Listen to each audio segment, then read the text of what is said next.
Lo que están por ver no va a ser una telenovela. Está basado en hechos reales.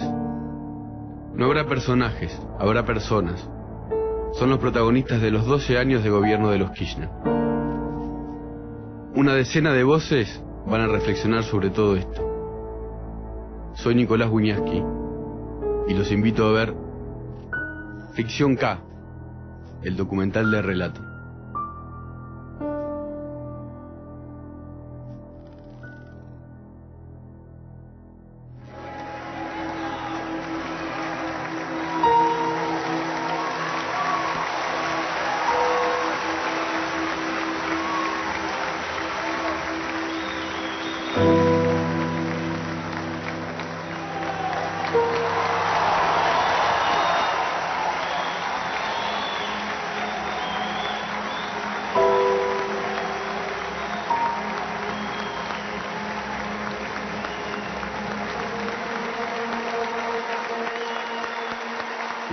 Para los Kirchner, gobernar fue editar. Ellos concibieron desde un primer momento que la cuestión no era llevarse bien con los medios, sino que era editarlos, redactarlos, apropiárselos. En materia de disciplinamiento de los periodistas y los medios de comunicación, aunque no solo de los periodistas y los medios de comunicación, los Kirchner siempre se movieron bajo tres premisas. Primero, convencer. Si no se convence, comprar. Y si no se convence ni se puede comprar, destruir. Esa fue la manera en que ellos convencieron, compraron o trataron de destruir a los que no se les alineaban. La fórmula que encabecé junto al ingeniero Julio Cobos obtuvo más del 45% de los votos válidos emitidos y por lo tanto no corresponde, tal cual lo ha proclamado esta misma Asamblea Legislativa, convocar a una segunda vuelta. En esos términos y en los términos del artículo 97, vengo a tomar posesión del cargo de Presidenta de la República Argentina, el cargo, el honor más grande que puede tener un argentino o una argentina.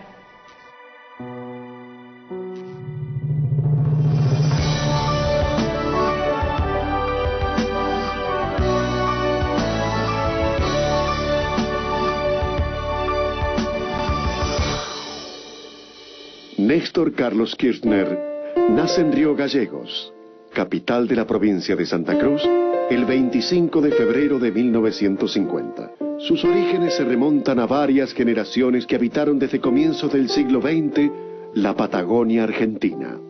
Los Kirchner siempre consideraron que controlar el discurso público a través de los medios era esencial para poder desarrollar su proyecto político. Nadie creyó que eso lo iban a poner a desplegar con tanta fuerza a nivel nacional, habiendo empresas periodísticas tan fuertes, pero ellos reprodujeron a gran escala ni más ni menos que lo que habían hecho a pequeñísima escala, a 4 cuadras de su casa, durante su gestión, primero de Néstor como intendente y Cristina después ya como legisladora provincial y Néstor como gobernador. Néstor Kirchner, con apenas 41 años, asume con el 61% de los votos su primer periodo como gobernador, el 10 de diciembre de 1991.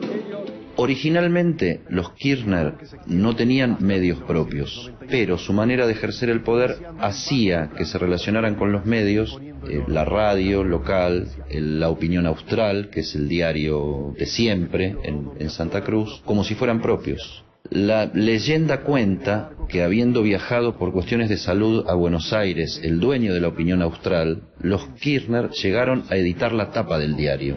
De esa campaña también participa activamente la senadora Cristina Fernández, esposa de Néstor Kirchner, quien también, a lo largo y ancho del país, llevó su voz y opinión. Esto que vemos es un documental que hizo un canal de televisión de Río Gallegos con la historia oficial de Néstor Kirchner. Con casi 10 grados bajo cero de sensación térmica, el pueblo de Río Gallegos celebra la llegada del primer patagónico a la presidencia de la nación. Un aire fresco del sur llega a la Casa de Gobierno.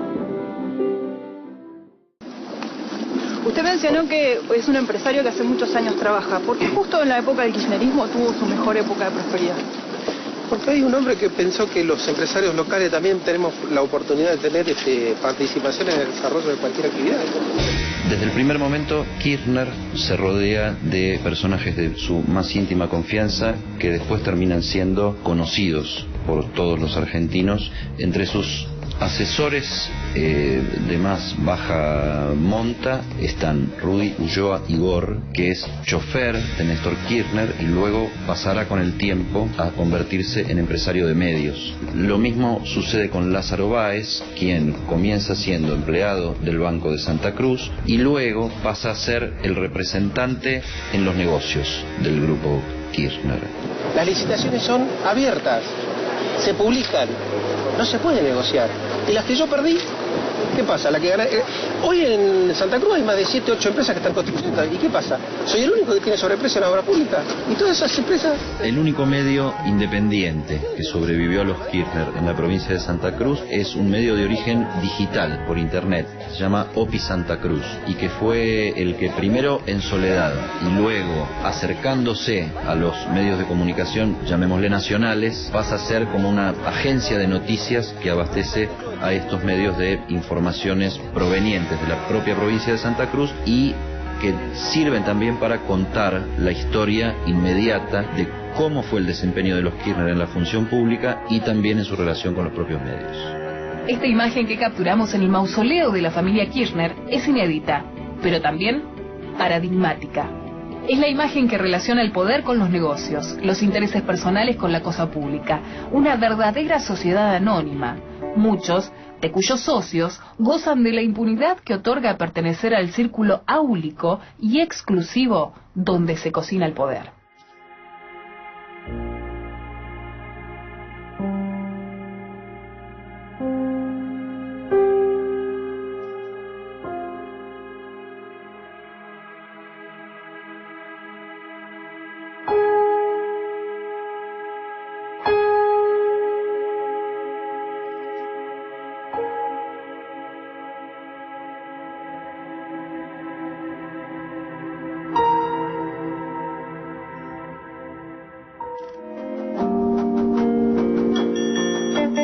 Bienvenidos a Calafate, mi nombre es Oscar Souto, soy el gerente de Alto Calafate Hotel.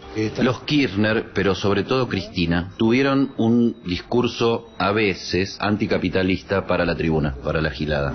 Contamos con 103 habitaciones, distribuidas entre suites, dobles superiores. Contamos con una habitación para personas con capacidades diferentes. Pero paralelamente desarrollaron un capitalismo de amigos y un capitalismo familiar. Crearon, con plata del Estado, una burguesía mediática de dueños de medios de comunicación y una burguesía de empresas de obras públicas, mientras desarrollaban sus propias empresas inmobiliarias y sobre todo hoteleras. Acabamos de inaugurar una piscina de 18 metros por 8, ya teníamos una lúdica más chica, con cascadas de agua, hidrojet, o sea, un tanto como para descontracturarse después de una jornada de caminata o de trekking. Todo ese lujo que estamos viendo tal vez termine siendo el pico del embudo para explicar cómo se amasó la fortuna de los Kirchner. Bueno, los invito por supuesto, a visitarnos, los que ya estuvieron en alguna oportunidad, vuelvan porque hay excursiones nuevas, y a los que no, una vez más, vengan a conocer Calafate. Muchas gracias.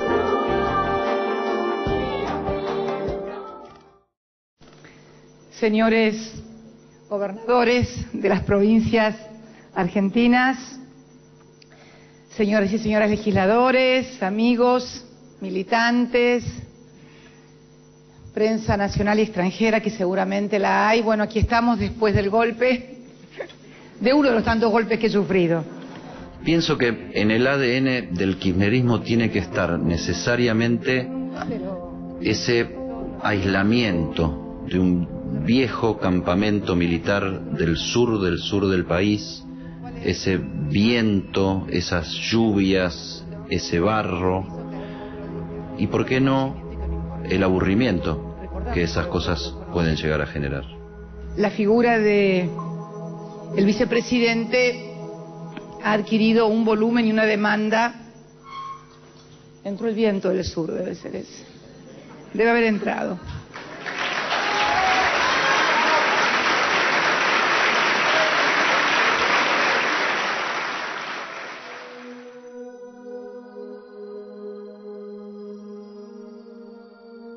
Florencia, ¿podemos empezar? Sí. ¿Ahora sí? Bueno, hola. ¿Es esta cámara que tengo que mirar o la tuya? Esa, bueno, esa. Hola, después de tantos días estamos de vuelta en contacto. Florencia está detrás de la cámara y... Hay dos maneras de hacer ficción política. Una es tener en claro que lo importante de un cuento es contar bien una buena historia y que la temática política a la que te referís, si bien no es exactamente secundaria, es aleatoria. Al mismo tiempo que ya salgo de foco y vuelvo. Permiso. Me olvidaba del perro. Miren lo que es esto. Lo opuesto a eso es contar la historia a como se dé para implantarle a la población un mensaje político. Un relato a la vez que se intenta eliminar toda otra versión. Vamos todavía. Gracias. Y ahora sí.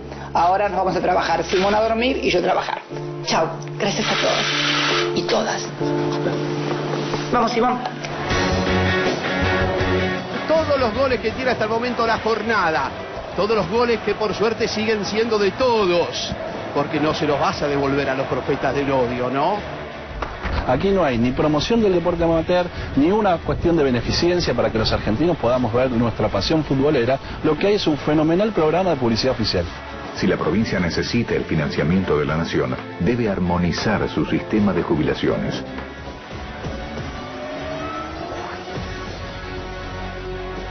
...678 al término de Boca Tigre. Los grandes grupos económicos versus los intereses de la gente. Hemos dado un paso grande en la democratización de la sociedad argentina, porque ¿saben qué? Ahí va a venir la famosa frase de Cristina, donde va a comparar el entretenimiento del fútbol manejado por empresas privadas con el secuestro de miles de argentinos durante la dictadura militar. Que solamente el que pueda pagar pueda mirar un partido de fútbol. Que además te secuestren los goles hasta el domingo, aunque pagues igual. Como te secuestran la palabra o te secuestran las imágenes. Como antes secuestraron y desaparecieron a 30.000 argentinos. Yo no quiero una sociedad más de secuestros. Lo que nos revela, antes que nada, esa frase es su profundo desconocimiento de la historia argentina. Nadie que haya vivido esa época puede confundir un programa de fútbol con los secuestros de personas.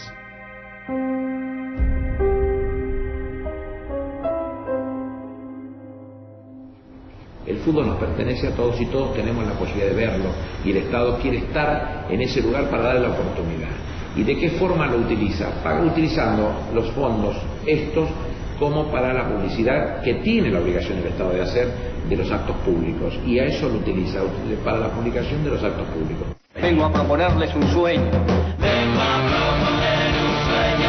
Vengo a proponer. Este clip hay que enmarcarlo en lo que fue Fútbol para Todos, que es la utilización del fútbol por un régimen autoritario, es decir, utilizar el dinero de la propia población para intentar adoctrinarla con un mensaje faccioso que favorece una minoría gobernante. Por mandato popular, por comprensión histórica, por decisión política. Y los Kirchner se robaron el fútbol, se lo robaron y lo utilizaron exclusivamente para taladrarnos el cerebro con su mensaje. Para todos. Vengo a proponerles un sueño.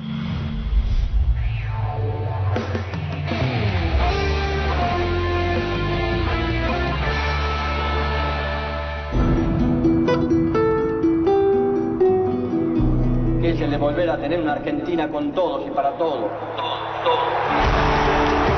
Porque es difícil, pero seguimos luchando como podemos, soportando los aprietes que nos pueden hacer. Pero no la película de Kirchner fue una película geográfica con la intención de crear un santo, sin ninguna mención a la corrupción, sin ninguna mención a su completo silencio durante la peor época de la dictadura, sin ninguna mención a sus defectos.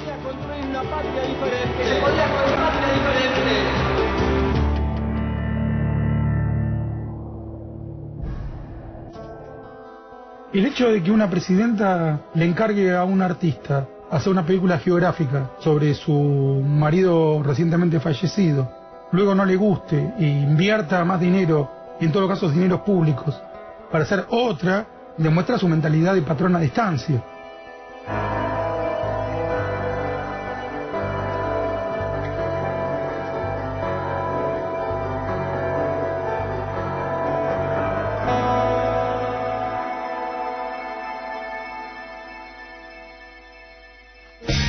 La versión amañada del pacto, la imposición autoritaria, en este caso casi totalitaria, del fútbol para todos, y la vida de Santos de la película de Néstor Kirchner. De las tres, el pacto es la más nefasta porque se jugó con el tema de papel prensa y de las torturas, etcétera, donde era una historia absolutamente amañada y falsificada por el kirchnerismo.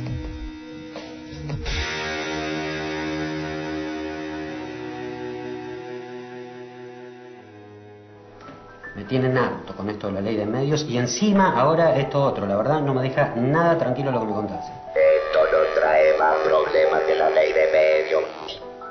Se trata del papel integral. Bueno, vigilala y operá con los jueces, más no podemos. Titular tras titular.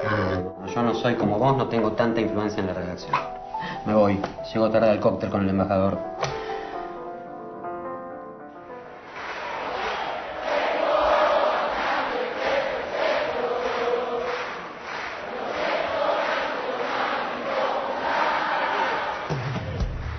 El fanatismo es utilizar todo nuestro poder de convicción para convencernos a nosotros mismos. Es el exacto opuesto del escritor, que trata de convencer a otros. Es un virus. Yo he visto amigos enfermarse del virus de fanatismo. Tengo amigos que me han dicho, por ejemplo, la historia es más grande que nosotros.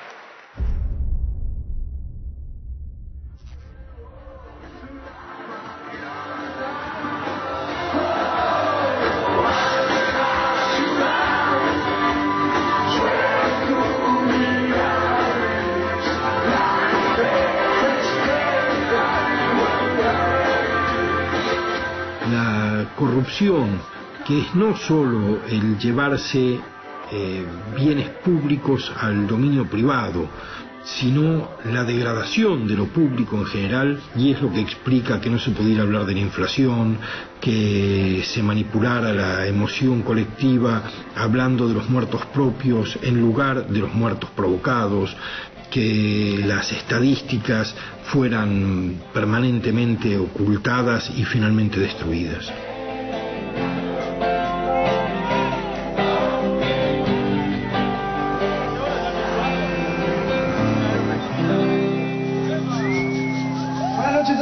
Gracias. Felisa Miseli fue condenada por el hallazgo de una bolsa con dinero. Ricardo Jaime condenado. Amado Boudou es desde este jueves el primer vicepresidente de Argentina en funciones que es llevado a juicio oral. El juez federal Claudio Bonadío firmó la elevación a juicio pocas horas después de que la Cámara Federal rechazara un planteo de nulidad de la defensa del funcionario en la causa donde se investiga la transferencia de un automóvil con documentación supuestamente falsificada antes de ser funcionario público. La declaración de Eve de Bonafini fue contundente, aseguró que Pablo y Sergio Joclender se afanaron todo. A ex-ministra da Economia da Argentina, Felisa Micheli, que foi condenada hoje a 4 anos de prisão por encobrimento de uma operação financeira ilícita y a destruição de documentos públicos. Guido Alejandro Antonini Wilson, el empresario venezolano-estadounidense al que se le confiscó la maleta con los $800.000 en Buenos Aires. La justicia demanda que el vicepresidente de Argentina responda por supuesta actuación en el caso Chicone. Como ministro de Economía de la República Argentina, no llevé adelante ninguna acción para favorecer a la empresa Chicone. En el Senado de la Nación, el vicepresidente intenta desestimar las denuncias sobre su participación en las operaciones ilegales referidas a la empresa Chicone. Él sabe que se burla de quienes lo oyen y sabe que quienes lo oyen no pueden denunciar la burla que él está produciendo. No se está discutiendo en ningún momento el fondo de la cuestión. Es una telenovela mediática de la mafia de Mañeto y de la agencia de noticias de Rafecas para intentar atacar el voto popular en la República Argentina.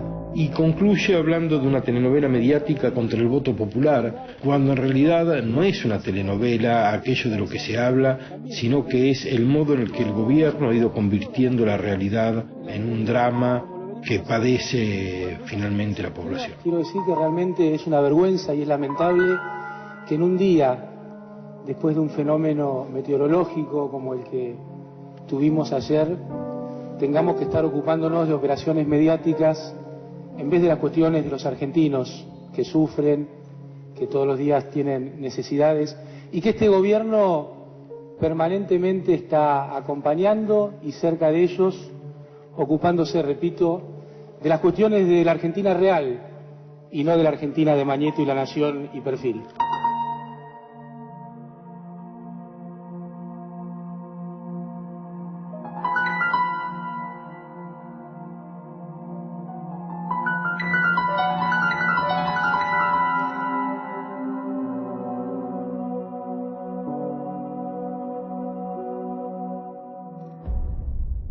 The IMF in December said that it will impose sanctions for flawed statistics that you are giving. What are you going to do about that? Le vuelvo a repetir. Creo que es un... ¿Puedo cortar esto? ¿Me acuerdo? Sorry. No sé, ¿puedo cortar esto un minuto? Es aquí cuando el ministro introduce una frase devenida como un clásico de la mentalidad kirchnerista, relacionada con todo aquello que preferirían que no existiera 11, que no existiera la inflación, que no existiera la oposición, que no existiera la prensa independiente. El ministro dice: me quiero ir. Me quiero ir. Sí, me quiero ir. Y además, la verdad, hablar sobre estadísticas de inflación en la Argentina es complejo, ¿ok? Prefiero quedarme con la última respuesta que te di y no ahondar en el tema, ¿ok? Cuando las cosas no son como me gustan, no las veo, las descarto, me quiero ir. El ministro de Economía quizás es difícil de entender para alguien de afuera, ¿no? Sí, explícame. La verdad que hablar de la inflación cuando nosotros no hablamos habitualmente ni con los medios argentinos de la inflación. Pero no sé esto si él hable por la inflación, pero es el primer tema de la economía ahora. Todos, si se van en la calle, todos digan que hay mucha inflación, hay mucha inflación. No es posible que yo no pregunto esto. Es como yo no hago mi trabajo bien. Bueno.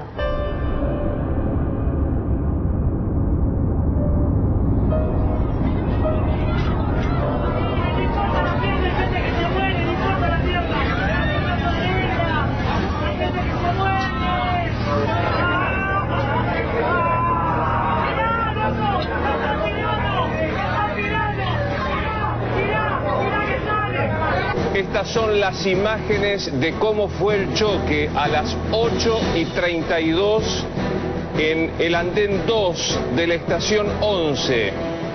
Todos los que usamos alguna vez el ferrocarril sabemos que hay una cultura muy argentina de esto, de ir a la punta del tren para bajar primero y llegar antes y pasar antes y no hacer cola y no esperar el colectivo o bajar más rápido el subte, etcétera, etcétera. Esos dos primeros coches estaban abarrotados de gente, o sea, tenían mucho más carga que la que habitualmente, lo cual produjo que el accidente tomara un ribete de tragedia. Si esto hubiera ocurrido ayer, que era un día feriado, seguramente ese coche hubiera impactado y hubiera sido una cosa mucho menor y no la gravedad de lo que fue hoy, que lo constituye un accidente extremísimo y de muchísima gravedad. 5 días después del accidente de 11, Cristina Fernández habla ante la multitud. No esperen de mí jamás ante el dolor de la muerte, ante la tragedia, la especulación de la foto o del discurso fácil. El kirchnerismo se fue dando cuenta de a poco de cuáles de sus discursos provocaban alguna emoción en públicos diferentes.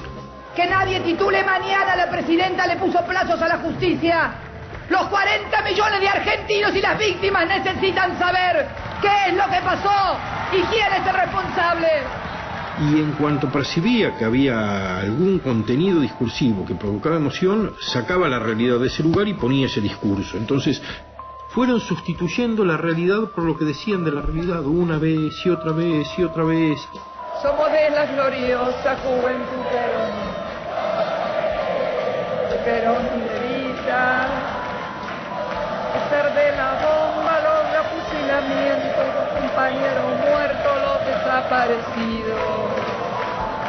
No nos han mentido. ¡Gracias!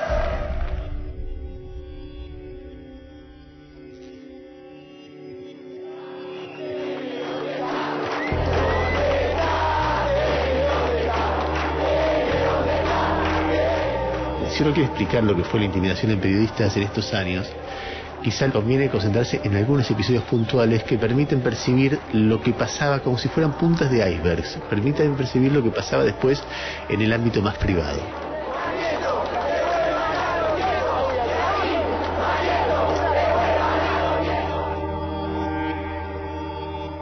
Esto pasó esta noche en el predio de la Rural de Palermo. En abril de 2010 se realizó la tradicional Feria del Libro en Buenos Aires. En esa edición se presentó el libro sobre lo que había ocurrido en el INDEC, escrito por Gustavo Noriega. Era un libro que contaba una de las mayores barbaridades que se hizo durante este gobierno. En pleno desarrollo de la presentación de ese libro, apareció un grupo de patoteros y rompió a sillazo limpio la presentación de ese libro.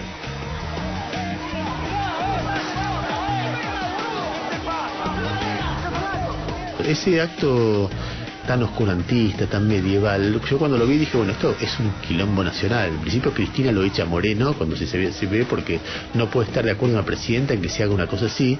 Va a haber una reacción de intelectuales, periodistas, no importa la línea política, porque desde el 83 para acá hemos visto un montón de cosas. La ruptura a sillazo limpio de la presentación de un libro yo no lo he visto y no la volví a ver nunca más.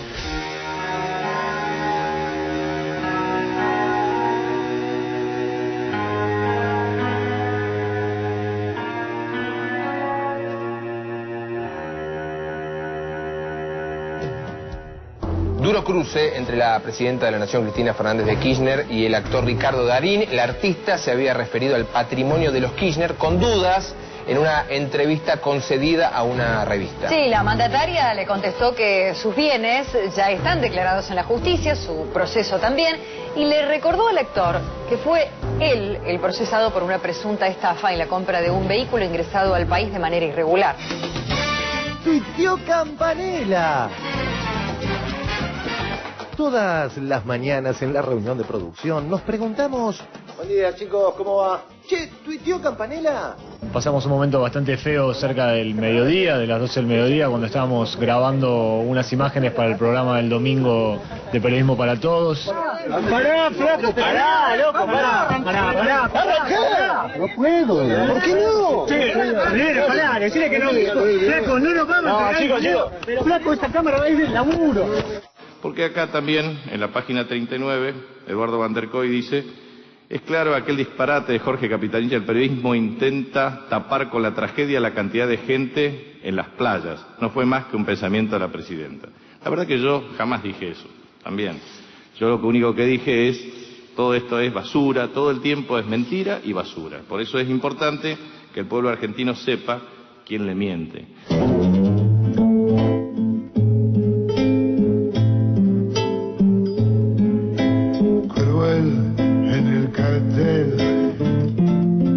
La propaganda manda cruel en el cartel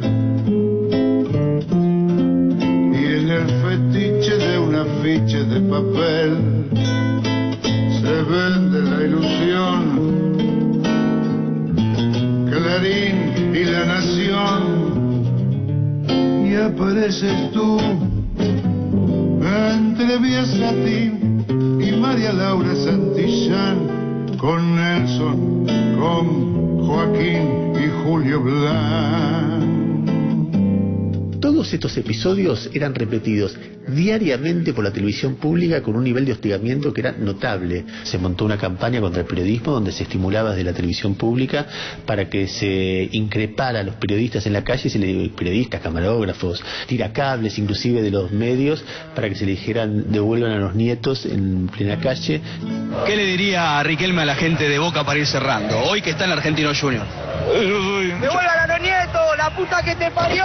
Tenemos un problema muy básico del ingreso a la carrera. Pensamos en hacer un obelisco.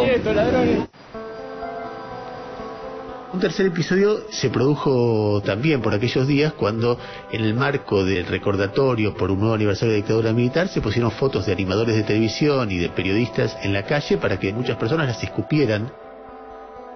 Es cierto que algunas de las personas que ponían ahí habían tenido unas actitudes públicas a favor de la dictadura militar, tan cierto como que otras personas que hoy están cerca del gobierno también la tuvieron.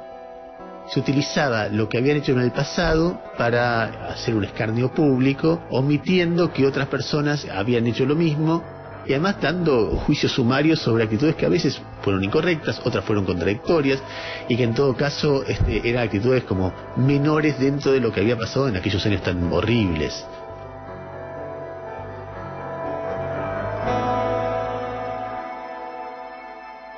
Cuando usted no ha hablando con la prensa en Argentina por muchos años. No, es así. No, para. ¿Esa es la pregunta? Sí. Bien. En realidad, hablo todos los días. Con la prensa hablo muchísimo. Cuando voy a actos, me entrevistan, me acceden al... Lo que sucede es que en Argentina no hablar con la prensa es no decir lo que ellos quieren escuchar. El kirchnerismo va a ser recordado por sus cosas buenas y sus cosas malas. Para mí, todo lo que pasó respecto de libertad de expresión, finalmente a la distancia tuvo una enorme violencia que rara vez pasó de lo simbólico. En el comienzo generaron preocupación, generaron en algunos casos miedo, pero me parece que se siguió trabajando con muchísima pasión. Aparecieron nuevos colegas que siguieron investigando con mucha convicción, y creo que el periodismo sale de la etapa kirchnerista muy entero. ¿No le parece que sería un momento de empezar a hacer una autocrítica y empezar a aceptar un poco distintas opiniones? A ver, primero te voy a contestar, porque no se lo contesté a tu anterior compañerito, sobre el tema de que soy uno de los pocos privilegiados que no puedo hablar. Chicos, estamos en Harvard. Estamos en Harvard, por favor. Esas cosas son para la matanza, pero no para Harvard.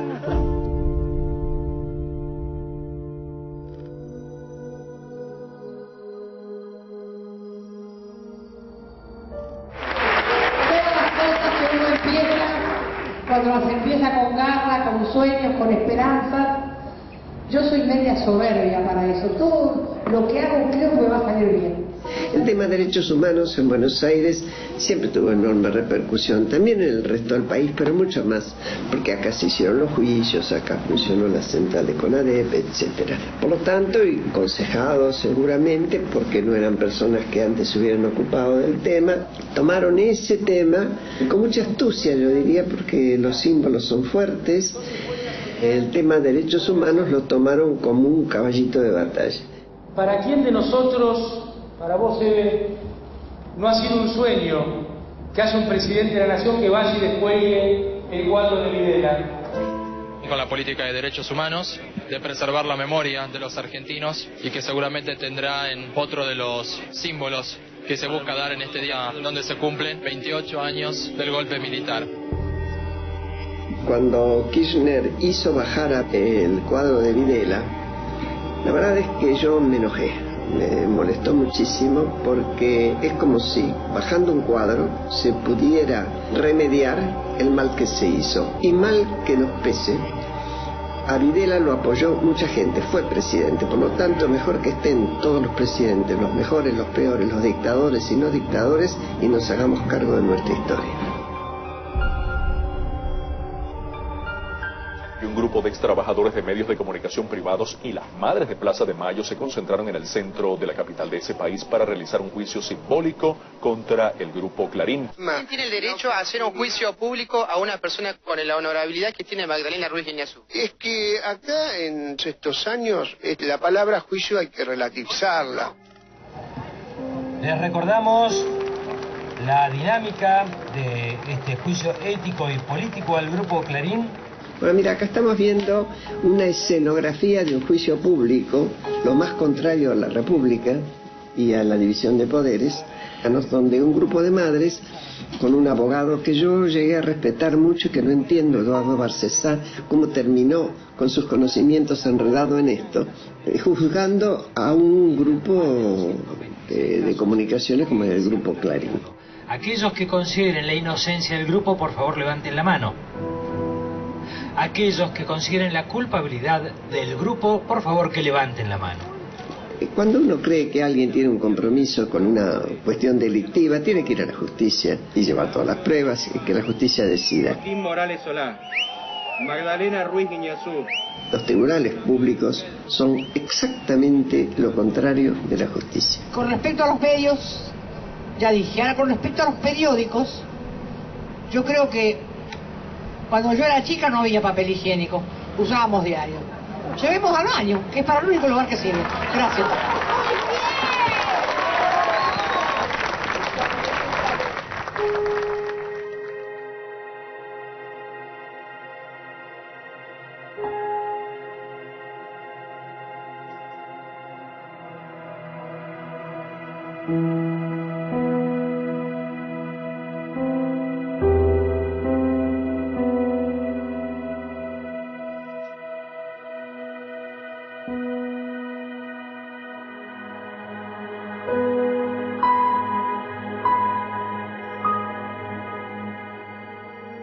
Y estos allanamientos fueron producto de una citación previa que hubo por la mañana. Allí Marcela y Felipe Noble Herrera se presentaron en el juzgado de San Isidro. Con la cuestión de los hijos de la señora de Noble, se llegó a un punto de exigencias tales que se violentó su libertad individual. Se les quería hacer exámenes forzados para terminar después en nada.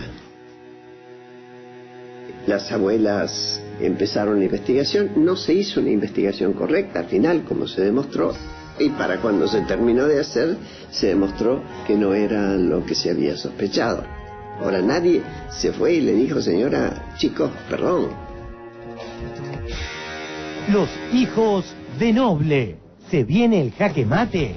Converso en general con los periodistas que me llaman, menos los que trabajan para los ojos de hogares de bebé. El manoseo más grande respecto de estos jóvenes es partido por parte del propio grupo.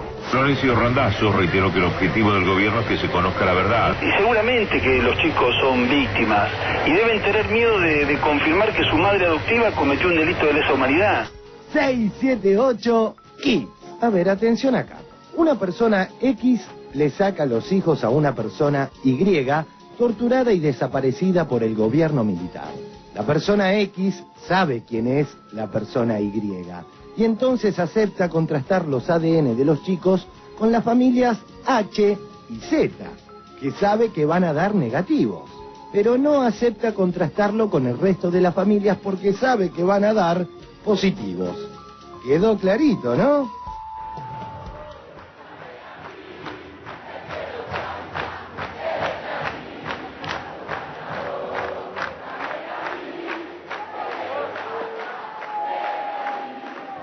Cuando Kirchner fue elegido, para sorpresa de muchos, entendió que acercarse a esos símbolos y apropiarse de ellos le daba un enriquecimiento de apoyatura de un sector de la sociedad progresista que había pedido que recomenzaran los juicios, cosa que ocurrió en el 2004. Yo creo que tomar el símbolo de madres y de abuelas para ellos fue parte de la construcción política. Y a todos los jóvenes, a los grandes y a los pequeños como mi nieto que hoy me acompaña, que no entiende pero aplaude y por ahí hace los deditos con ver. Es para ellos que le estamos haciendo este país y también para la humanidad. Yo creo que fue absolutamente un uso instrumental, muy poco respetuoso de lo que se había hecho antes. Más, crearon la fantasía, y para muchos jóvenes seguramente eso funciona, de que empezó con ellos el tema de derechos humanos. Siempre sale el sol, después de la lluvia, siempre sale el sol.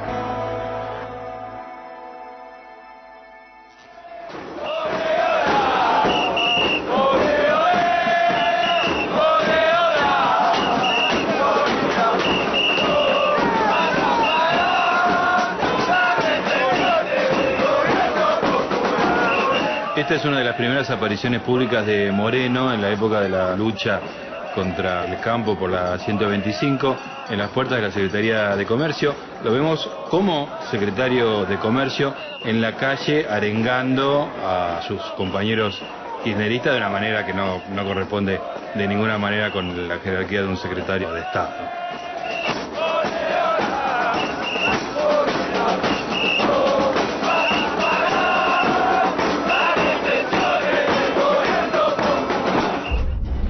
Ese es el problema que tiene. Son oscuros como personas y son oscuros como empresarios. Y como empleados. Oscuros. De alguna manera muy descarnada, Guillermo Moreno representó al kirchnerismo de la manera más cabal. Como funcionario tuvo una función que era controlar los precios. Su fracaso no podría haber sido más grande. Durante la gestión de Moreno, Argentina se convirtió en uno de los países con la inflación más alta del mundo. Pero además el gobierno le encomendó dos misiones. Te lo dejo y vos después lo lees en silencio el sábado a la noche, ¿no? Una fue servir como ariete en la lucha contra Clarín y la otra fue la intervención y el desastre que armó en el Instituto de Estadísticas Públicas, que fue arrasado a partir de 2007. No se puede decir cualquier cosa. Si es una canasta básica de alimentos, es una canasta básica de alimentos, que tiene que tener la metodología de cómo fue construida. Y desde ya que no puede tener artículos de limpieza, porque va de suyo, que estamos hablando de alimentos. Al tratar de controlar a la prensa independiente y de controlar un organismo que daba estadísticas independientes, de lo que se trata es de manejar el discurso. El kirchnerismo no quería que hubiera un discurso no controlado. Lo que está haciendo es representar la esencia del kirchnerismo, que es no admitir ningún tipo de mirada ni de validación externa. Si no levantás la mano y se te da la palabra, le voy a pedir que te retiren de la reunión. ¿Está claro? Oye, por favor, la sacan de la reunión, se retira de la reunión. Listo. Hasta luego, gracias por venir. Si alguien pase y quiere retirar, bueno, no te doy. Cuando te dé la palabra a la subsecretaria, será. Ahora no. Ahora no. Autoritarismo puro. Por favor, la retiran a la señora. La retiran a la señora. Por favor, la retirás a la señora de la reunión, porque no se ajusta a la metodología. Esta es una asamblea de papel prensa. Esto es en agosto de 2010. Es la famosa asamblea donde Moreno llevó cascos y guantes de box. Casco o guante para elegir.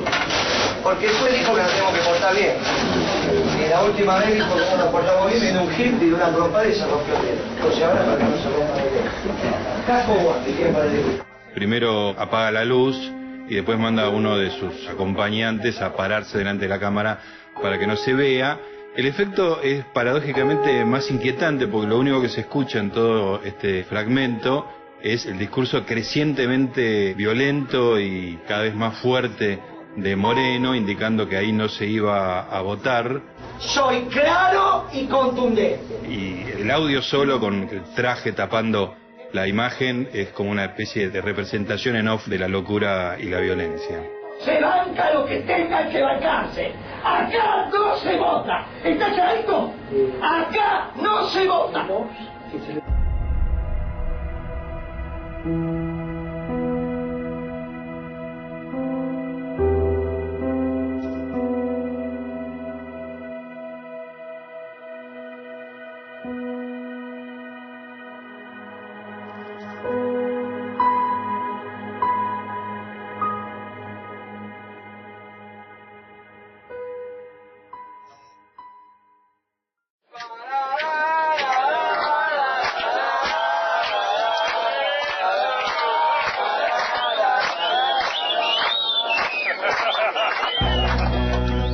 Esta estudiantina estúpida de la cual participa el secretario de Comercio Guillermo Moreno es uno de los intentos de esa secretaría por verse con el mundo.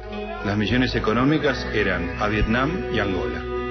Esto se enmarca en la campaña del gobierno contra Clarín. Recordemos que en este viaje, en esta misión a Angola y en la anterior, Guillermo Moreno es un poco el cerebro de toda esta campaña contra Clarín, y en todos los vuelos, en la anterior y en este, llevó souvenir contra el grupo Clarín, sobre todo con Clarín. Este viernes, sábado, domingo, lunes, martes, miércoles, jueves, viernes, sábado y domingo. Los supermercados y cadenas de electrodomésticos tenemos prohibido contarte cuánto salen nuestros productos. Continúa desarrollándose la primera misión argentina en Angola. Participa una delegación de más de 300 empresarios. La intención, por supuesto, tiene que ver con el intercambio comercial entre los dos países. ¿Cómo? La cabra clonada que cloné yo, que clonó que se llama Victoria, que la dejamos también. ¿El qué? Los pollos. Me están haciendo así.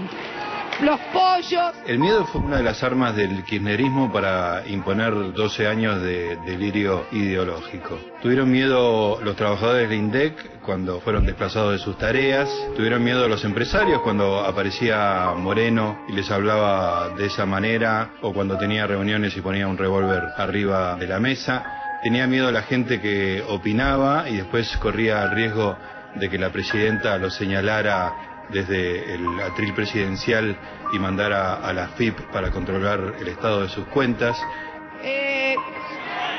Miren.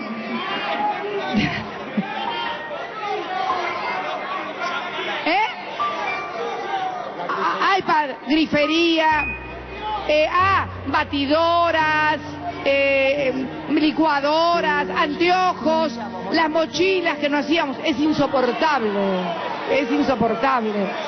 El miedo fue esencial, pero también mucha gente actuó sin miedo. Mucha gente se alió a ese discurso ideológico convencido. Mucha gente pensó que esa distorsión disparatada de la realidad era un discurso razonable. Entre esa combinación de miedo y delirio se desarrollaron los 12 años kirchneristas. Trajimos la Argentina para todos los angoleños. Ay, gracias. Adelante. Me va a entregar un premio.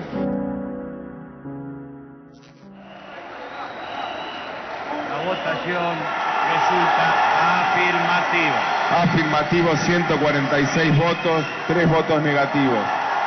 Cuando en 2009 el gobierno decide ir a fondo en la guerra contra el periodismo independiente, toma la propuesta de hacer una ley de medios audiovisuales y la convierte en un instrumento de su guerra, digamos, ¿no? Y para eso le da un contenido muy enfocado a desmantelar Clarín principalmente y colateralmente a disciplinar a otros grupos de medios.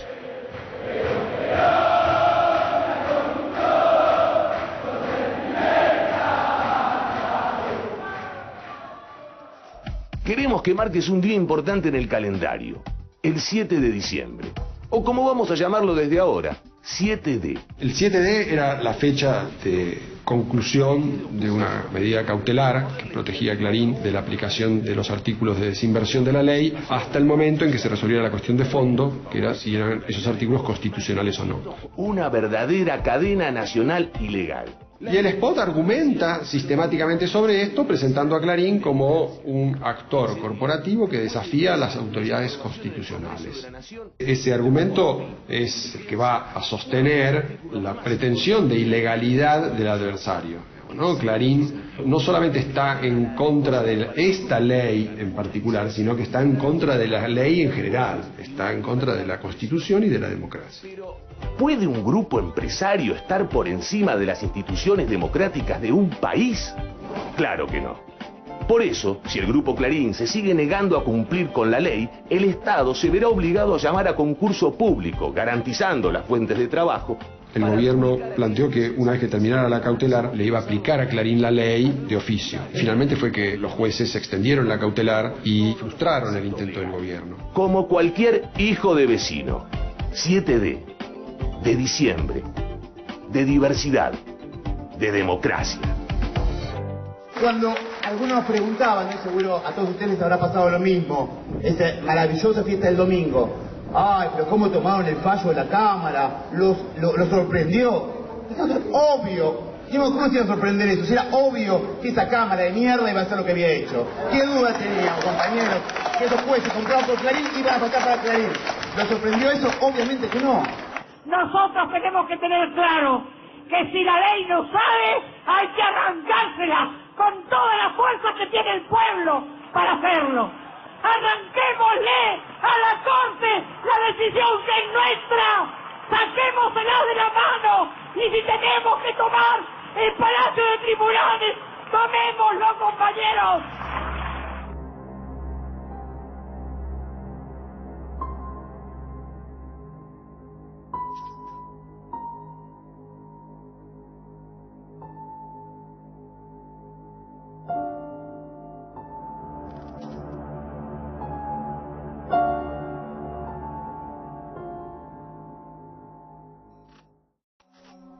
Y voy a enviar al otro poder del Estado, en el cual somos minoría en ambas cámaras, enviar un proyecto de ley que será enviado en el curso de esta semana y cuyos ejes fundamentales serán, en primer término, declarar de interés público la producción de pasta, celulosa y papel de diario.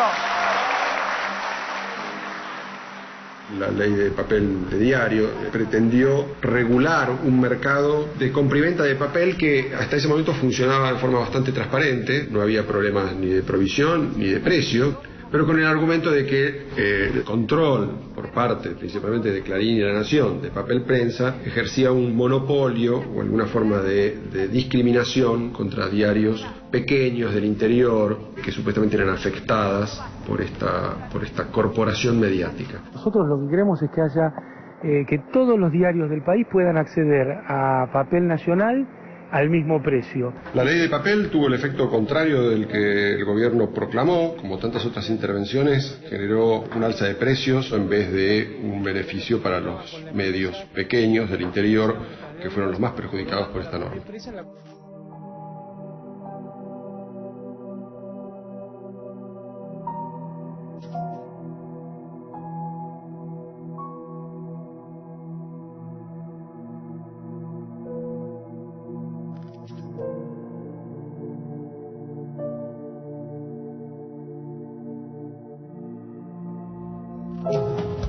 Me llegó el último informe de turismo receptivo y emisivo. ¿Cuántos vienen? ¿Cuántos se van? ¿Cuánto gastan? ¿Cuánto no gastan? Y la verdad que cuando uno lee o escucha determinados medios que están en cadena siempre, ilegal, eso sí, porque no se pueden tener 234 licencias. Esas son cadenas nacionales ilegales. El kirchnerismo planteó una serie de reformas legislativas para intentar disciplinar al sistema de medios. Como no podía hacerlo abiertamente, enfrentándose a la libertad de expresión, invirtió el argumento planteando que el sistema de medios estaba dominado por unas pocas empresas muy concentradas que tenían que ser democratizadas y desarticuladas, y que si se resistían era no porque estuvieran defendiendo la libertad de expresión, sino porque defendían sus intereses ilegítimos. Han salido argentinos al exterior a gastar plata, lo cual nos encanta, nos parece bárbaro, mucho más que el año pasado. Tenemos una producción récord de maíz.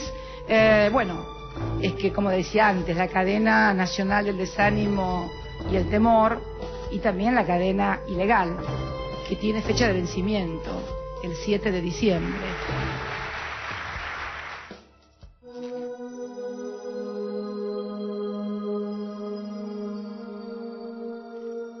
Que quiero preguntarle si él entiende qué pasó, y me refiero a Alberto Fernández, que fue el jefe de gabinete. Alberto, buenas noches. ¿Qué tal, Marcelo? Esta es una entrevista de Longobardi, periodista crítico, a un exfuncionario clave del gobierno. Va a tener un hecho de censura, lo van a cortar.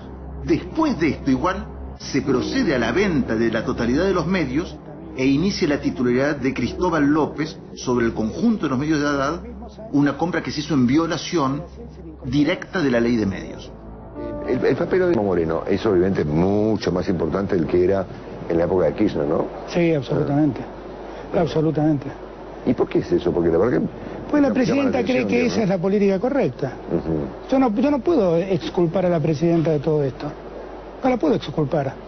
La presidenta cada vez que hay algo que no le gusta se enoja con el emisor. La presidenta dice... Ayer las cosas que dijo sobre 2 artículos, que a mí no me gustaron ninguno de los 2 artículos, pero no son merecedores los que escriben esos artículos de semejantes calificativos. Claro. No son merecedores. O sea, ¿usted cree entonces que lo que pasó acá, volviendo al razonamiento inicial que no me quiero perder, es que de repente nos encontramos con... Bueno, a ver... ¿Lo censuraron o qué? Eso. A ver, lo que creo es que ayer fue un acto de imbecilidad política. Fue una profunda imbecilidad el que tomó esa decisión. Y la realidad es que yo lo interpreto de ese modo.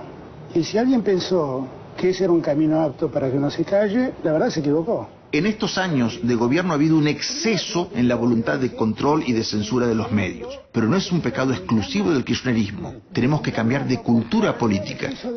Multimedios, creación y compra de medios por empresarios y amigos. Vamos a entrevistar a Matías Garfunkel, CEO de Grupo 23. ¿Cómo estás? Muy bien, ¿vos? Bien, muy contenta por tenerte en el programa. Sabemos que Grupo 23 tiene muchas cosas, entre ellas tiene Newsweek, tiene el portal informático Infonews, tiene Tiempo Argentino, tiene Revista 23, tiene también CN23, que es por donde se emite este canal.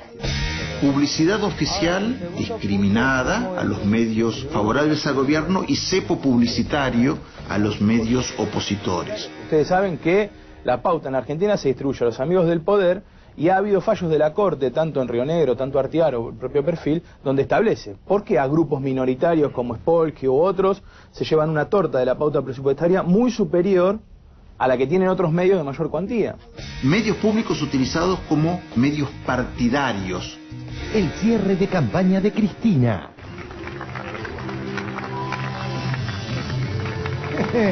Flojito el informe, ¿no? ¿Cómo no cerrarlo con la frase de aquella canción que dice...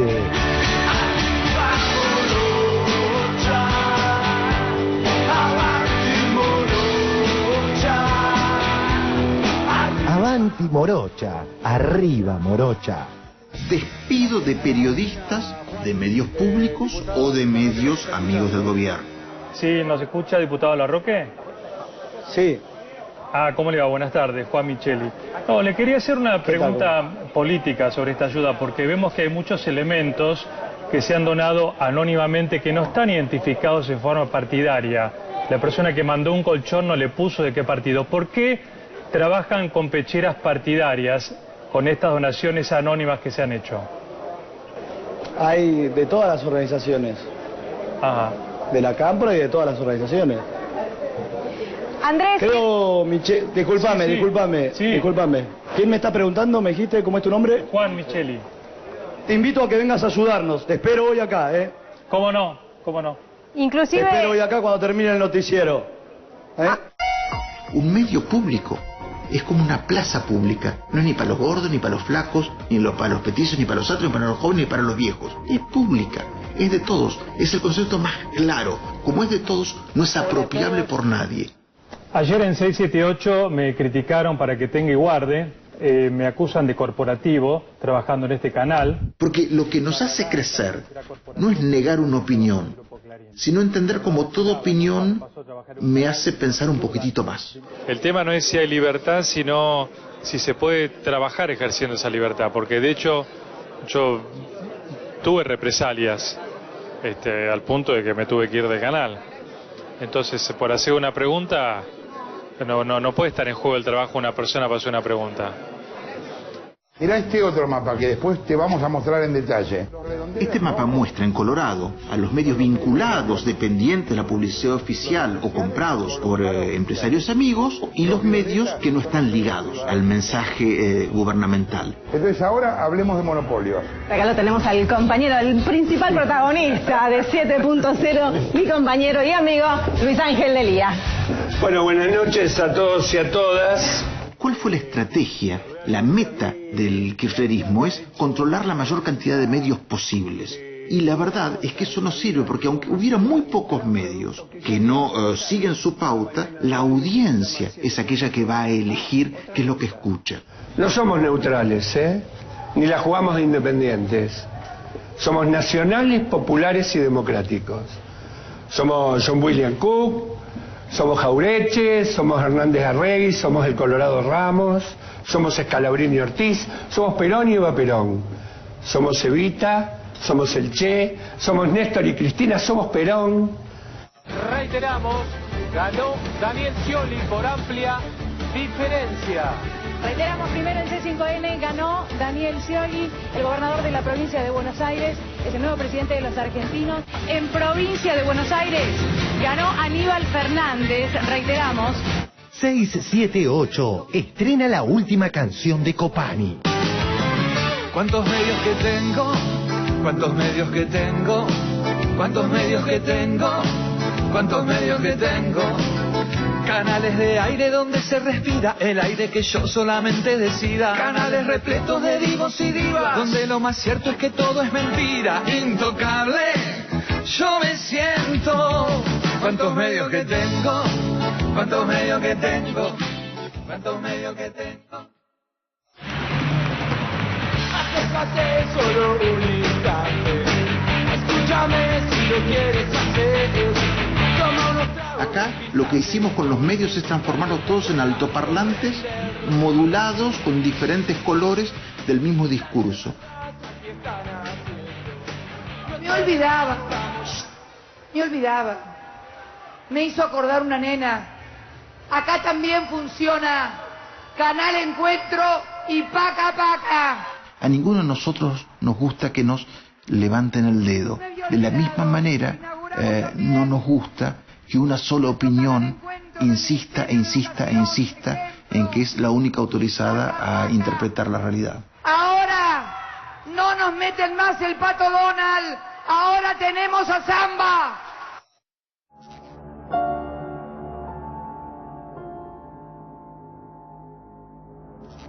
Clarín, ¿por qué estás tan nervioso? Yo la verdad que no me lo explico, pero allí hay democracia, allí abierto, usá los medios realmente para informar y no desinformar a la gente. El uso del Estado para amedrentar a los medios de comunicación independientes, a los familiares de los medios de comunicación independientes y a los periodistas independientes, lamentablemente fue una característica central en estos años kirchneristas, sobre todo a partir del 2008, cuando Néstor Kirchner y Cristina creyeron que habían perdido la batalla contra el campo.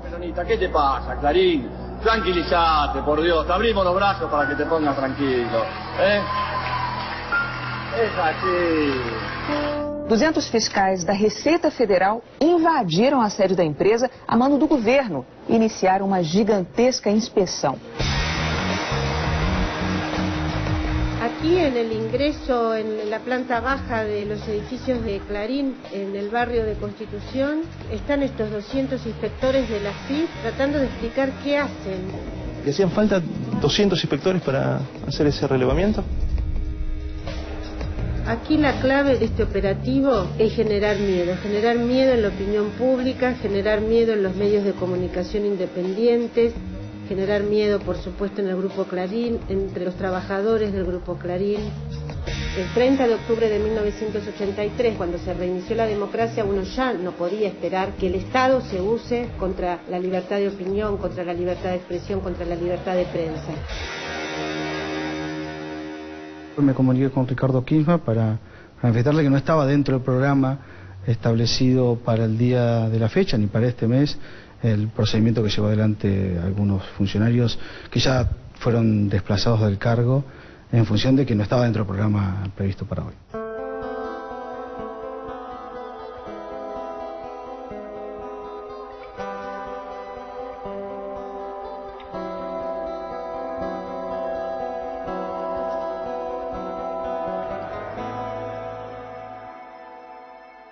La Gendarmería realizó un operativo en el edificio central de Cablevisión. Según informó la compañía de televisión paga a través de un comunicado de prensa, los efectivos allanaron las dependencias del edificio central y revisaron las pertenencias de los empleados buscando material de prueba. 2 años después del mega operativo de VIP en la planta de Clarín, el gobierno mandó 50 gendarmes a la planta de Cablevisión. Acá se ve algo muy feo, que es la gente de Gendarmería revisando los bolsos y las carteras de las empleadas de Cablevisión. El kirchnerismo nunca entendió cómo es la formación de opinión pública, realmente nunca entendió que no son los medios los que ponen presidentes, nunca entendió de qué se trata el verdadero diálogo de la democracia. Y bueno, se van sin que lo entiendan. 12 horas de bloqueo a Clarín, menos de 50 personas impidieron la salida de diarios, revistas y otras publicaciones desde la medianoche. La planta de la Nación también fue liberada. Fue el bloqueo más grave desde la restauración de la democracia.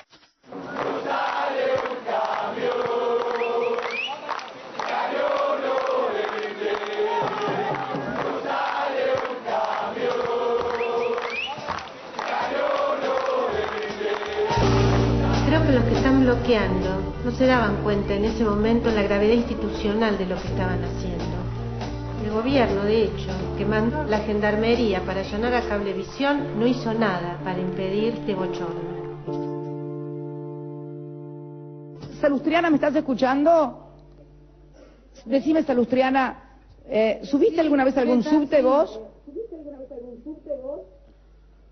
Hasta ahora no. No, la verdad que no. No, la verdad que no.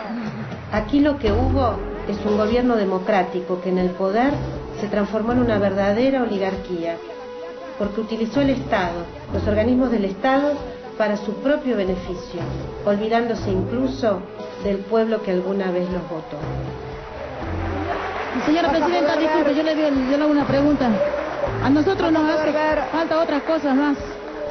Vas a poder ver, Salustriana, la suerte que tiene. Más buena que el subte. No, que voy a ser buena, soy como una más. Siempre me gustó ser una más.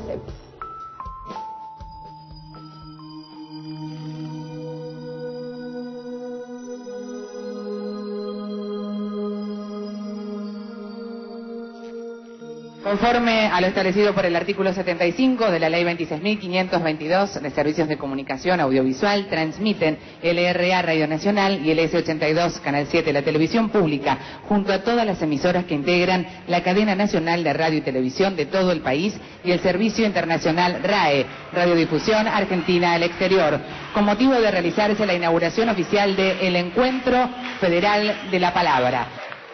Vamos a escuchar algunas piezas que van a compartir con todos nosotros, representantes de la cultura argentina. Buenas tardes, mi nombre es Mustafa Yoda, soy un activista de la cultura hip hop en Argentina. Solamente quiero decir que ya no fumo del cigarro que se fumaba mi vida. Recordar y olvidar es acariciar una herida.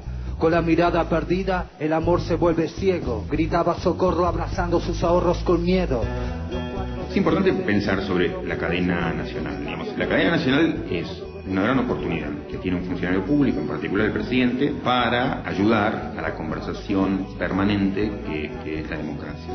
Le grité al Falcón Verde, guarde sus cruces, elementos de tortura, no recuerde. Se convirtió en una trivialización, fue trivializada hasta ser vaciada de contenido porque se usó la cadena nacional para cualquier propósito, para inaugurar un juego de la OCA, para propósitos que no eran interesantes, que no implicaban la urgencia, la necesidad de repensar los modos en que concebimos como colectividad, y no como un modo de aportar a una conversación colectiva permanente. Y yo amo lo improvisado.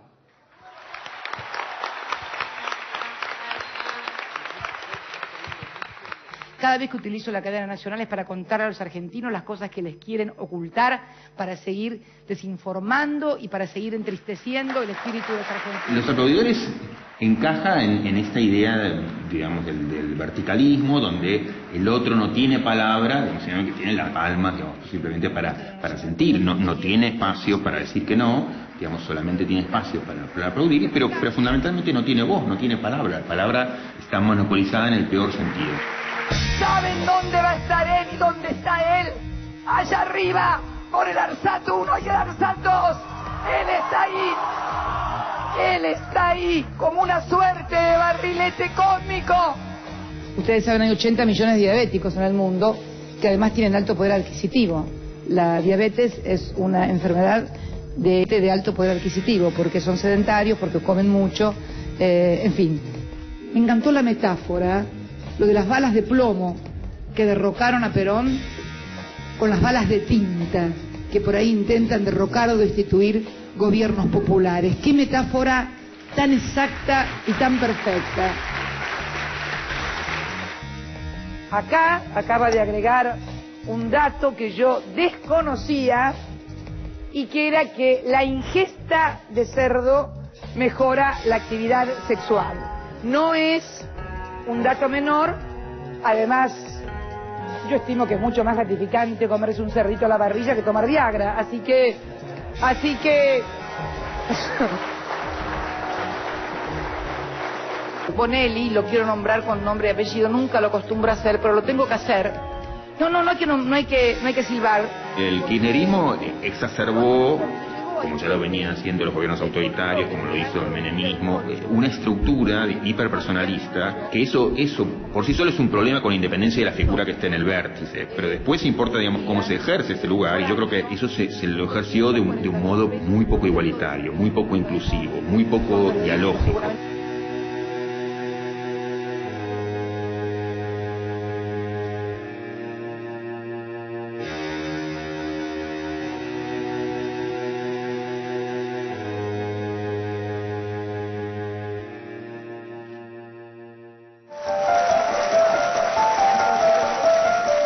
It's the case that has gripped Argentina.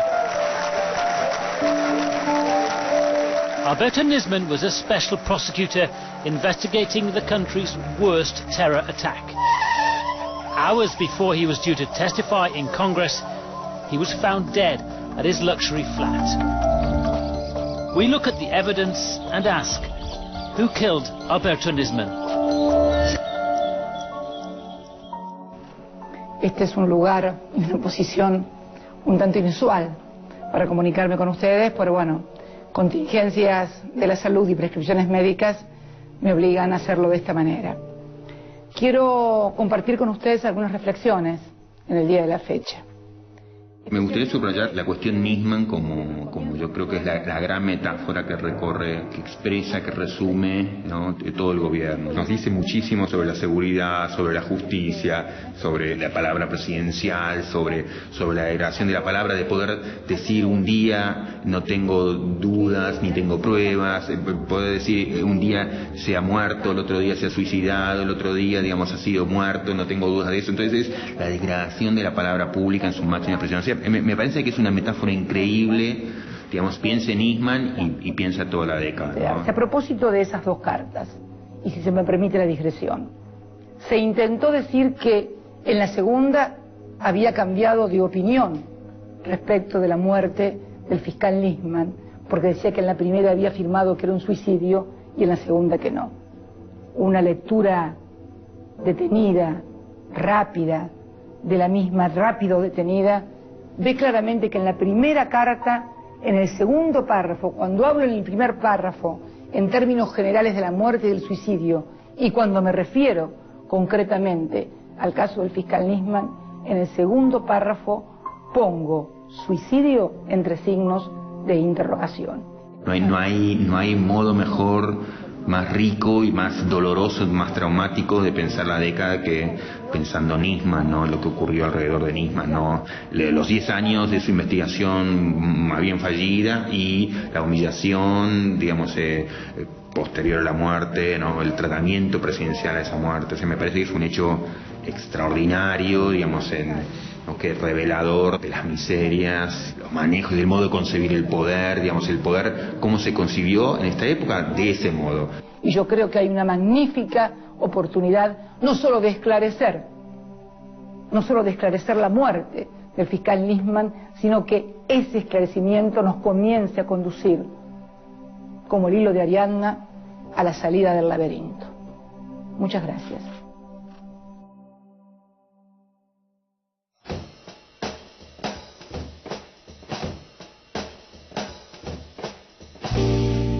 Esto fue todo, pero al mismo tiempo fue solo una parte de lo que nos dejó esta década para pensar como país.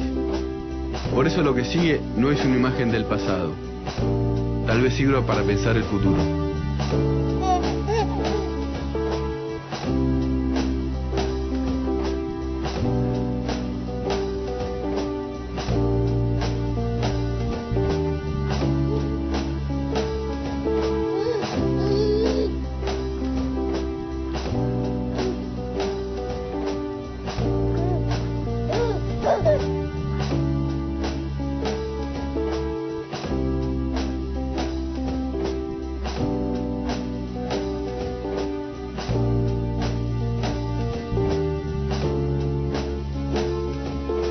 Nicolás Wiñaski, Buenos Aires, Argentina, 20 de diciembre de 2015.